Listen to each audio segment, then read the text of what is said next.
We're going to take a quick moment in our A4B8 and activate that battery thingy over here with OBDeleven. Currently it's plugged in. Let's jump over to the app. So once you're connected with your OBDeleven, you're just going to click on the picture of your car. You're going to go to apps. Then what you're going to do is you're going to go to battery level. Once you're here at this moment, I don't know if you guys heard that. The whole car system speakers went boop, boop, boop, like vibrated. And then here we can see this is the one. So currently yours will be off.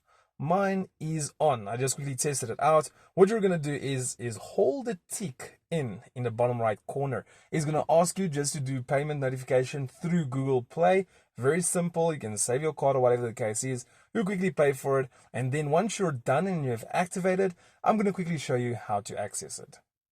Okay, so what we're gonna do now is we're just gonna press the car button and it's there on top all the way over here, battery level. My battery level is looking good.